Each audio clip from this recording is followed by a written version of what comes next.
Hello friends, welcome to GDS education academy. So आज हम इस वीडियो में करेंगे दोस्तों क्लास 9th हिस्ट्री का chapter number 2 the Russian revolution for term 2 examinations.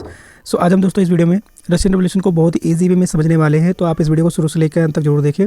इसके अलावा जो लोग हमारे चैनल पर पहली बार है दोस्तों, मैं आपको बता दूं कि हमारे चैनल मेनली एसएसटी को डेडिकेटेड है। सो यहाँ पे एकेडमिक्स टर्म 2 की तैयारी पूरी करवाई जाएगी फ्रेंड। तो आज ही हमारे चैनल को सब्सक्राइब कर लीजिएगा और बेल आइकन को दबा लीजिएगा। मैं आपको गारंटी देता हूँ दोस्तों कि मैं आपको इस चैप्टर को इतनी ईजी वे में समझाऊंगा ताकि आप कभी भी इसे भूल ना पाए। सो इस वीडियो को जरूर देखिएगा पूरा। सुनाओ, स्टार्ट करते हैं अपने इस वीडियो को। रशियन रेवोल्यूशन, रूस की क्रांति 1970। सो सबसे पहले हम देखेंगे इस रशियन रेवोल्यूशन को कितने पार्ट्स में हम कवर करेंगे दोस्तों। So socialism in Europe and the Russian revolution is mainly covered with the total 5 stages. तो अगर ये 5 स्टेज आप कवर कर लेते हैं तो आपका पूरा रशियन रेवोल्यूशन खत्म हो जाता है। Like first one is the age of social changes, जिसमें देखेंगे सोसाइटी में किस तरह के चेंजेस आया, किसकी वजह से लोग परेशान हुए थे और कैसे लोग अवेयर हुए अपने राइट्स को लेकर। फिर देखेंगे रशियन रेवोल्यूशन किस तरीके से स्टार्ट हुआ। फिर रशियन रेवोल्यूशन में हम देखेंगे 2 पार्ट्स, फेब रेवोल्यूशन और अक्टूबर रेवोल्यूशन, जो कि मोस्ट इंपॉर्टेंट टॉपिक है आपका। और लास्ट में देखेंगे कि रशियन रेवोल्यूशन का पूरे ग्लोबल इन्फ्लुएंस क्या पड़ा पूरे वर्ल्ड पे। ठीक है, तो जैसे ये 5 स्टेज आपके कवर होंगे, आपका पूरा का पूरा रशियन रेवोल्यूशन कवर हो जाएगा। सो नाउ अब अपना पहला टॉपिक स्टार्ट करते हैं, that is the age of social changes. तो सबसे पहले टॉपिक है आपका इस चैप्टर में the age of social changes. So first point is inspired by the French revolutions, new ideas about the individual rights and the societal changes begin to be discussed in the Europe and Asia, and at the same time response is to complete the societal changes varied in Europe. So ये यहाँ पे क्या कह रहा है कि जो Russian revolution वो किससे इंस्पायर हुआ था, तो फ्रेंच रेवोल्यूशन से हुआ था। वहाँ से लोगों ने न्यू आइडिया लिया अबाउट देयर इंडिविजुअल राइट्स, कि हमारे राइट्स क्या होने चाहिए, सोसाइटी में क्या चेंजेस होने चाहिए, और ये बातें पूरे यूरोप में धीरे धीरे फैलने लगी। और उसी टाइम पे सेम फ्रेंड्स, ये सोसाइटिकल चेंजेस को लेकर लोगों के अलग अलग व्यूज़ भी पूरे यूरोप में फैल रहे थे। सो वो व्यूज़ क्या क्या थे, so there is the 3 different views और ग्रुप्स स्पॉटेड अप। तो उस टाइम पे पूरे यूरोप में 3 तरीके के लोग उभर कर आए सामने, जिनके अलग अलग थॉट्स से सोसाइटिकल चेंजेस को लेकर। Like first one is liberals, radicals and conservatives. तो यहाँ पे तीनों से रिलेटेड क्वेश्चन जरूर बनते हैं। What is the ideology of liberals, what is the ideology of radicals and the conservatives. तो ये तीनों मोस्ट इंपॉर्टेंट है, इसको आप ध्यान से पढ़िएगा। आप 1 बाय 1 डिस्कस करते हैं। सबसे पहले हम देखेंगे लिबरल्स के बारे में कि लिबरल्स के क्या थॉट्स थे सोसाइटिकल चेंजेस को लेकर, कि सोसाइटी में क्या चेंजेस होने चाहिए। सो लिबरल्स पहला है उदारवादी। So respect for all citizen, ये चाहते थे कि सबको सभी रिलीजन की रिस्पेक्ट हो, एंड अ मोनार्की हो, पार्लियामेंट्री गवर्नमेंट फॉर्म्ड हो, I have my voting rights only for man. और ये चाहते थे कि मोनार्की सिस्टम खत्म हो जाए, पार्लियामेंट्री गवर्नमेंट बने, इसके साथ साथ हमें वोटिंग राइट्स मिले केवल मैन को। तो ध्यान रखिएगा, केवल ये मैन को ही वोटिंग राइट्स के लिए सपोर्ट करते थे, नॉट फॉर वुमेन। ठीक है, he oppose the voting rights to women, ये वुमेन्स को वोटिंग राइट्स नहीं देना चाहते थे। तो ये था आपका लिबरल्स के व्यूज़। नेक्स्ट है आपका रेडिकल्स, कट्टरपंथी जिसे बोलते हैं। तो रेडिकल्स क्या चाहते थे friend, government based on majority of the country population, की गवर्नमेंट कैसे बने, मेजोरिटी बेस पे बने। ठीक है, पॉपुलेशन के बेस पे बने, लोग इलेक्ट करें अपने गवर्नमेंट को। And oppose the privileges of the wealthy factories owners and the landlords, इसके साथ साथ जो प्रिविलेजेस वेल्थी फैक्ट्री ओनर्स को मिलता है, लैंडलॉर्ड्स को, उसे ख़त्म किया जाए। इसके साथ साथ balance of private property, note in few hand power, की प्रॉपर्टी में सबका बराबर का हिस्सा हो, ना कि किसी एक का। सपोर्टेड वुमेन सफोगेट मूवमेंट, इसके साथ साथ वुमेन्स जो अपने राइट्स के लिए लड़ते थे, मूवमेंट चलाते थे, उसको सपोर्ट करते थे। This is the views of radicals. Next and last group देखते हैं, दैट इज कंजर्वेटिव्स। तो कंजर्वेटिव्स का मतलब सिंपल ही है, we want accept any changes earlier. ये स्टार्टिंग में कोई चेंजेस नहीं चाहते थे, but later accepted some changes, लेकिन धीरे धीरे ये कुछ चेंजेस एक्सेप्ट करने लगे। And believe in the preserving and the respecting past, ये विश्वास करते थे हमारे जो पुराने रूल्स रेगुलेशन है और उसकी रिस्पेक्ट करते थे। He wanted changes but at a slow pace, ये चेंज तो चाहते थे लेकिन कैसे चाहते थे, स्लो पेस पे चाहते थे। इमीडिएटली कोई चेंज नहीं चाहते थे कि तुरंत ही चेंज हो जाए, हाँ चेंज हो बट धीरे धीरे हो। ठीक है, सो this is the views of all 3 groups, liberals, radicals और कंजर्वेटिव्स।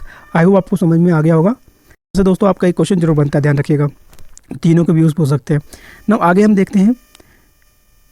नाउ नेक्स्ट टॉपिक है आपका industrial society and the social changes, की इंडस्ट्रियल में क्या क्या चेंजेस आया था, उसकी वजह से सोसाइटी में क्या चेंज हुआ। So new cities with the industrial revolutions, man womens and the children works in the factories, long working hour with low wages, low demand led to unemployment, rapidly growing towns face housing and the sanitization problems, liberals and radicals rails around the issues and wanted to revolution. क्या हुआ, जैसे जैसे वहाँ पे industries बढ़ी, industry का revolution हुआ, लोग वहाँ पे काम करने लगे, मैन वुमेन चिल्ड्रंस वहाँ पे वर्कर, और जहाँ पे वर्किंग आवर ज़्यादा था जबकि वेजेस उनको कम मिलता था। इसके साथ साथ लो डिमांड्स कभी का अनएम्प्लॉयमेंट का भी कारण बन जाता था। इसके साथ साथ जैसे जैसे टाउन वहाँ पे बढ़े, सैनिटाइजेशन की प्रॉब्लम होनी, साफ सफाई की प्रॉब्लम वहाँ पे होने लगी। इसको देखते हुए जो लिबरल्स और रेडिकल्स थे, 3 ग्रुप्स में से 2 ग्रुप जो थे, उन्होंने इस इशू को देखा और वो चाहते थे कि इसके खिलाफ आवाज़ उठाई जाए। सो नाउ आपका नेक्स्ट टॉपिक इसके अगेंस्ट में क्या है, the coming of socialism in Europe. धीरे धीरे लोगों में सोशलिज्म की भावना स्टार्ट हो जाएगी इसको देखते हुए। सो यहाँ पे सोशलिज्म का मतलब क्या है, socialism as in the idea attracting attentions in Europe by the mid 19th century. Mid 19th century में लोगों को सोशलिज्म की जो थॉट्स थे, आइडिया थे, वो अट्रैक्ट करने लगे। It oppose the private property and supported collective social interest, they had two different visions of future.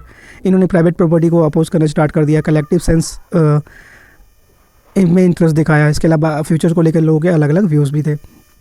पहला व्यूज़ जो था, some believe in the setting of the cooperative through the individual initiative. कुछ चाहते थे कि अगर हमें चेंजेस लाना सोसाइटी में तो हमें खुद ही इनिशिएटिव लेना होगा। While the other wanted to to government to encourage the cooperative and the replaced capitalist, this gave birth to the ideas of the communist society. और कुछ लोग चाहते थे कि गवर्नमेंट को क्या करना चाहिए, इनकरेज करनी चाहिए और कैपिटलिस्ट को ख़त्म करके कम्युनिज्म को स्टैब्लिश किया जाए। यहाँ पे सोशलिज्म की भावना लोगों के अंदर आ गई। अब बात करते हैं इनको सपोर्ट कौन करेगा। So now next topic is support for the socialism. अब कौन कौन है जो सोशलिज्म की थॉट्स को सपोर्ट करेगा। So spread of the socialist ideas through the Europe lead to the formation of second international and the association of the worker like social democratic party and labour party began to be formed in England and Germany to improve the working and the living condition। तो अब socialism को support करने के लिए क्या हुआ, पूरे Europe में नए नए इंटरनेशनल ऑर्गेनाइजेशन बनना स्टार्ट हुआ। सबसे पहले आपका बना था 1898 में सोशल डेमोक्रेटिक पार्टी और लेबर पार्टी, है ना, इंग्लैंड में। और जर्मनी ने भी लोगों की वर्किंग एंड लिविंग कंडीशंस सुधारने की कोशिश करी। अब इन ग्रुप्स का काम क्या था मेनली, तो ये काम क्या कर रहे थे basically, he funds to be begin to be raise to the help of member of worker in the difficult time. ये क्या करते थे, लोगों के लिए फंड इकट्ठा करते थे और अगर कोई तकलीफ में होता था तो उनकी हेल्प करते थे। इसके साथ साथ demand for the reducing working hour the rights to the vote. ठीक है, इसके साथ वर्किंग आवर कम करने की डिमांड कर रहे थे, इसके साथ लोगों को वोटिंग राइट देने की बात कर रहे थे। नेक्स्ट है आपका the idea of socialist and did shape legislation but they never succeeded in forming government in Europe. अब ये समाजवादी ये सोशलिस्ट के आइडिया फेल तो रहा था, लेकिन ये सक्सेसफुल नहीं हो पाए गवर्नमेंट को फॉर्म देने के लिए, एक रूप देने के लिए। मतलब एक तरीके से ये वहाँ पे नहीं बना पाए इतनी कोशिश के बाद भी। But the conservative liberals and the radicals continues to form the government. लेकिन इनकी जो कोशिश थी वो जारी रही और जो कि आगे कामयाब होगी। नाउ नेक्स्ट टॉपिक आपका यहाँ पे अब फर्स्ट टॉपिक कवर हो गया, फर्स्ट स्टेज। अब नेक्स्ट टॉपिक आपका है दैट इज रशियन रेवोल्यूशंस। सो सबसे पहले हम यहाँ पे समझेंगे difference between the revolution and revolt या रिविलियन। तो दोनों में जस्ट बेसिक अंतर है। रेवोल्यूशन का मतलब है revolution is that which is success, यानी रेवोल्यूशन का मतलब क्रांति जो कि हमेशा सफल ही होती है, जबकि रिवोल्ट और रिविलियन का मतलब है that rebellion is suppressed as it is, कि जो रेवोल्यूशन होता है उसे दबाया जा सकता है, इसे सप्रेस किया जा सकता है, बट रेवोल्यूशन को दबाया या ख़त्म नहीं किया जा सकता। जैसे 1857 की क्रांति को दबा दिया था अंग्रेजों ने, लेकिन रेवोल्यूशन कभी ख़त्म नहीं हुआ। ठीक है, तो ये जस्ट बेसिक डिफरेंस है रेवोल्यूशन और रिविलियन में। सो रशियन रेवोल्यूशन बेसिकली क्या है, so the Russian revolution refers to the decline monarchy in Feb 1970 and lead to the revolutionaries event in October 1970। तो रशियन रेवोल्यूशन का मतलब सिंपल है कि मोनार्की सिस्टम फैब में ख़त्म होगा 1970 में और अक्टूबर में फाइनली ये रेवोल्यूशनरी इवेंट सक्सेसफुली हो जाएगा। सो अब यहाँ पे इससे क्या हुआ रेवोल्यूशन से, सो नाउ देखते हैं आगे। Russia was the first country where the communism came. पहली ऐसी कंट्री थी रशिया जहाँ पे कम्युनिज्म आएगी। और Russia firstly called USSR. USSR stand for union Soviet and the socialist Republic. In the Russia means of production was under capitalist. पहले जो Russia का मीन्स ऑफ प्रोडक्शन था वो किसके अंडर में था, कैपिटलिस्ट के अंडर में था। इंडिविजुअल लोग के हाथ में था, इंडस्ट्रियस लैंडलॉर्ड्स के हाथों में था। But there were many ideas forms which one was the communism. लेकिन यहाँ पे बहुत सारे एक आइडिया है जिसमें से एक था communism. So they wanted to end up capitalist and came the under the power of farmer craftsman. This was only called communism. तो यहाँ पे कैपिटलिज्म को ख़त्म करके वो चाहते थे कि पावर किसके हाथ में आ जाए, लोगों के हाथ में आ जाए, फार्मर के हाथ में आ जाए, क्राफ्टमैन के हाथ में आ जाए। और इसी आइडिया को क्या बोला गया, कम्युनिज्म। जो कि किसने दिया इस थॉट्स को, तो ध्यान रखिएगा कार्ल मार्क्स ने दिया। And his philosophy was also called scientific socialism.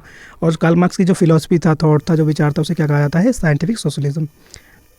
आगे बात करेंगे रशिया के पीपल के बारे में। So 85% of Russian economy was sustain by agriculture during the 1819 to 1890। 85% से ज़्यादा लोग रशिया में मेनली एग्रीकल्चर का काम करते थे। पीसेंट्स कम्युनिटी वॉज कॉल्ड कम्युनी और मीर। पीसेंट के जो संगठन हुआ करते थे, ग्रुप्स ऑफ पीसेंट्स, उन्हें यहाँ पे तो कम्युनी बोलते हैं या फिर क्या बोला जाता था, mir. Few industries for open then their rights started destroying by the dictator. अब क्या हुआ, कुछ इंडस्ट्रीज आई थी और लोगों के राइट्स को इन्होंने दबाना स्टार्ट कर दिया। Before 1914 all the political parties were illegal in Russia. 1914 से पहले जितनी भी पार्टीज़ थी वो इनलीगल मानी जाती थी रशिया में, कि कोई भी पार्टी इनलीगल होगी, यहाँ पे कोई पार्टी नहीं बनेगी political party. The Russian social democratic worker party form in 1898 operated secretly. मैंने बताया था आपको, सबसे पहली पार्टी बनी थी SPD और लेबर पार्टी 1898, जिसे चोरी छुपे चलाया जाता था। And the Lenin a social democrats found discipline party with the equality members he lead to the Bolshevik group.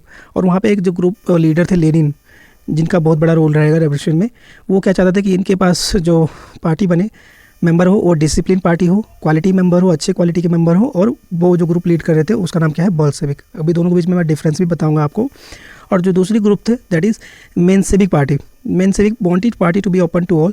ये जो मेंशेविक पार्टी थी वो सबके लिए था, कोई भी आके यहाँ पे काम कर सकता था इस ग्रुप में। And this lead by the Kerensky. और इसको लीड कौन करने वाला था, तो केरेंस्की, ध्यान रखिएगा। ना आगे हम बात करेंगे रोमन डायनेस्टी के बारे में, कि रोमन डायनेस्टी के अंडर में थी रशिया के राजा कौन थे। So tsar Nicholas second rule Russia along with the present day Finland, Latvia, Lithuania, Estonia, part of Poland, Ukraine, Belarus, Russia, orthodox Christianity along with the Catholic, Protestant, Muslims and the Buddhist comprise the major religion. तो वहाँ के राजा mainly कौन थे, तो jar Nicholas second थे, जो Russia पे rule कर रहे थे, जो कि आज के डेट में फिनलैंड, लिथुनिया और एस्टोनिया का पार्ट है। रशिया में बहुत सारे रिलीजन के लोग रहते थे, लाइक क्रिश्चियन भी रहते थे, कैथोलिक्स भी रहते थे, प्रोटेस्टेंट भी रहते थे, मुस्लिम, बुद्धिस्ट, सारे लोग रहते थे। और जो जार निकोलस सेकंड थे वो कहते हैं ही वॉज एन डिक्टेटर, वो एक तानाशाह शासक थे। He was married with the tsarina of Germany, she brought a Rasputin religious scholar, tsarina was under the power of Rasputin, the tsar Nicholas second was under the tsarina. So इनकी शादी किससे हुई थी, जरीना से हुई थी। और जरीना क्या हुआ, अपने साथ एक स्कॉलर लेकर आई, रिलीजियस स्कॉलर रास्पुतिन लेके आई, जिसका काम क्या होता है, मेनली जरीना को गाइड करना उसके रिलीजन्स को लेकर के, आपको क्या धर्म मानना चाहिए, कैसे रहना चाहिए, क्या नहीं। सो जरीना किसके अंडर में थी, रास्पुतिन के अंडर में थी। और जो जार निकोलस सेकंड थे वो किसके अंडर में थे, अपने वाइफ जरीना के अंडर में। So people hated czarina as he was from Germany. Many times czar Nicholas took decision under the influence of czarina. तो लोग उनसे नफरत करते थे क्योंकि वो जर्मनी से थी। इसके साथ जार निकोलस सेकंड जितने भी डिसीजन लेते थे ज़्यादातर वो जरीना से इन्फ्लुएंस होकर ही लेते थे। तो ये था आपका रोमन डायनेस्टी के बारे में, कि वहाँ पे राजा कौन था, ध्यान रखिएगा। अब क्या होगा, रेवोल्यूशन स्टार्ट होगा। सो रेवोल्यूशंस ऑफ 1905, तो यहाँ देखते हैं। So Russian revolutions wants a parliamentary government. जो रशिया के लोग थे वो क्या चाहते थे, पार्लियामेंट्री गवर्नमेंट चाहते थे। डिमांडेड अ कॉन्स्टिट्यूशन की डिमांड कर रहे थे। Year 1904 was the rose for the Russian worker. 1904 का जो टाइम था वो लोगों के लिए बहुत ही बेकार रहा। Price of essential goods increase with the decline wages. Essential goods की रेट जो थे वो बढ़ रहे थे, जबकि इनके वेजेस क्या होते धीरे धीरे कम होते। Worker were dismiss that call individual action, sorry industrial action. लोगों को, वर्कर को निकाला जा रहा था जॉब से। Strikes demanding reduction the working hour, increase the in the wages and the improvement working condition demanded. लोग स्ट्राइक कर रहे थे, लोग चाह रहे थे वर्किंग आवर कम किया जाए, सैलरी बढ़ाई जाए। सो अब इससे क्या होगा, लोग स्ट्राइक करना स्टार्ट कर दिया, लोगों ने डिमांड करना स्टार्ट कर दिया, लोगों ने प्रोटेस्ट करना स्टार्ट कर दिया। सो यहाँ पे एक सबसे बहुत बड़ा इवेंट होता है, उसका नाम क्या है, it leads to the bloody Sunday. तो एक इंसिडेंट होता है जिसका नाम क्या होता है दोस्तों, पड़ता है ब्लडी संडे। अब हम देखते हैं ब्लडी संडे क्या है। सो ये next topic is incident of Bloody Sunday, और this is the most important topic friends. यहाँ से क्वेश्चन हर साल आपको किसी ना किसी, मतलब हर बार एग्जाम में यहाँ से क्वेश्चन बनते हैं कि what do mean by Bloody Sunday, या explain the incident of Bloody Sunday. So Bloody Sunday basically कब हुआ था, तो 22 जैन 1905, ध्यान रखिएगा। जिसमें मेनली क्या हुआ था, worker strike demanding the better conditions and the rights, strike and the protest all over. जो वर्कर थे वो स्ट्राइक कर रहे थे, डिमांड कर रहे थे बेटर कंडीशंस की, अपने राइट्स की। लोगों ने प्रोटेस्ट करना स्टार्ट कर देता है। In a palace Saint Petersburg where the kings lives, his palace was called Winter Palace. और जो किंग थे जहाँ पे रहते थे उन्हें विंटर पैलेस कहा जाता था, ठीक है। Many people vents on king palace at the time king suppress military by the jar. और बहुत सारे पीपल जो थे वो जार निकोलस जो सेकेंड किंग थे वहाँ उनके पैलेस पे चले गए, जबकि जो किंग थे वहाँ पे ऑलरेडी उन्होंने मिलिट्री को डिपोज किया हुआ था। Czar order to kill them, czar ने ऑर्डर दिया कि सबको मार डालो जो प्रोटेस्ट कर रहे हैं। सो 100 people were killed and 300 bounded, जिसमें 100 से ज़्यादा लोग मारे जाते हैं और 300 से ज़्यादा लोग घायल हो जाते हैं। Hence it was called bloody Sunday, और इसी वजह से इस इंसिडेंट को क्या कहा था, ब्लडी संडे। और ध्यान रखिएगा ब्लडी संडे को लीड कौन कर रहा था, लीडर तो father Gapon. So this is the most important topic friends. क्या होगा इस इंसिडेंट को देखते हुए, जो जार निकोलस सेकंड थोड़े डर से जाते हैं, और under the wide spread revolutions Nicholas allowed the Christians of elections consultative parliament और ड्यूमा। तो इसको देखते हुए रेवोल्यूशन बढ़ रहा है, तो जार निकोलस सेकंड अलाउड कर देते हैं कि आप एक पार्लियामेंट्री या ड्यूमा बना लो। तो वहाँ के पार्लियामेंट को क्या कहा जाता है, ध्यान रखिएगा ड्यूमा, क्लियर है. So political activities were restricted by czar and suspended first Duma and install conservative vacant second Duma. और पॉलिटिकल एक्टिविटीज़ रेस्ट्रिक्ट कर देते हैं वहाँ पे ज़ार निकोलस सेकंड, और पहला जो ड्यूमा था उसे ख़त्म करके नेक्स्ट सेकंड ड्यूमा बनाते हैं. ठीक है. इस टाइम पे जो PM बनते हैं वो कौन बनते हैं, तो ध्यान रखें Peter stallion. Now this is the first incident for the Russian revolution. ये पहला कारण था जिसकी वजह से रशियन रेवोल्यूशन स्टार्ट हुआ था. नेक्स्ट रीजन देखते हैं अपना रशियन रेवोल्यूशन का, that is Russo Japanese war 1905 to 1905. So Russo Japanese war में बेसिकली क्या हुआ, dominance over the Manchuria, Korea, warm water port in the Pacific port Arthur. Russia defeated humiliation in the was one of the reason for the Russian Revolution of 1905. ये mainly रसिया और Japan के बीच में हुआ था. ये जो मंचूरिया एरिया है जो कि एक हॉट पोर्ट है जहाँ से बंदरगाह, मतलब सर्दियों में भी यहाँ से ट्रेड किया जा सकता है. इन्हीं दोनों पे कब्जा करने के लिए जापान और रशिया के बीच में लड़ाई हुई जिसमें रशिया हार गया. तो ये भी एक बड़ा रीज़न था रशियन रेवोल्यूशन का. नेक्स्ट देखते हैं पॉलिसी ऑफ रूसिफिकेशन. रूसिफिकेशन की हिंदी क्या है, there was the all religion people in Russia and the czar Nicholas kings all as the same due to which the peoples for anger. Russia में बहुत सारे रिलीजन के लोग रहते थे लेकिन जो ज़ार निकोलस सेकंड थे वो सबको एक ही तरीके से देखते थे. तो ये भी एक बड़ा कारण था रशियन रेवोल्यूशन का. नेक्स्ट आपका रीज़न है आइडियोलॉजिकल रेवोल्यूशन. आइडियोलॉजिकल रेवोल्यूशन में मेनली क्या है, the Tolstoy and Turgenev wrote legislature against the king which also literature against the king which also made people anger against them. So Tolstoy जो थे और तुर्गेव थे उन्होंने एक लिटरेचर लिखा था किंग के अगेंस्ट में जिसे पढ़ के लोग अवेयर हो रहे थे और किंग के खिलाफ प्रोटेस्ट करना स्टार्ट कर दिया था. And the last reason was world war first. World war first भी एक सबसे बड़ा कारण था रशियन रेवोल्यूशन का. दैट इज़ इसमें क्या हुआ था, mainly 20 lakh soldiers and the 80 lakh civilians died, huge economic crisis, food shortage by the 1970. First world war में रशिया के 20 लाख सोल्जर और 80 लाख सिविलियंस मारे जा चुके थे. इसके साथ साथ वहाँ पे इकोनॉमिक क्राइसिस भी चल रही थी, फूड शॉर्टेज चल रही थी 1917 में. सो इन ये सारे कारण जो 5 रीजन मैंने बताया आपको, इसकी वजह से आपका एक अब रेवोल्यूशन स्टार्ट होगा. So these all reasons lead to the 2 important revolution. First one is Russian Feb revolution phase first and second one is October revolution phase second. तो ये टॉपिक मैं आपको नेक्स्ट पार्ट में करवाऊंगा, नहीं तो ये वीडियो ज़्यादा लेंथी हो जाएगी और आपको कुछ समझ में नहीं आएगा. सो आई होप यहाँ तक आपको समझ में आएगा फ्रेंड्स. अगर हमारी वीडियो पसंद आए दोस्तों प्लीज़ से लाइक करिएगा, इससे ज़्यादा लोगों तक शेयर करिएगा, और जो लोग हमारे चैनल पहले बार आए दोस्तों हमारे चैनल को सब्सक्राइब जरूर कर लीजिएगा. So thank you so much. मिलते हैं नेक्स्ट पार्ट में, तब तक के लिए all the best for your term two examination.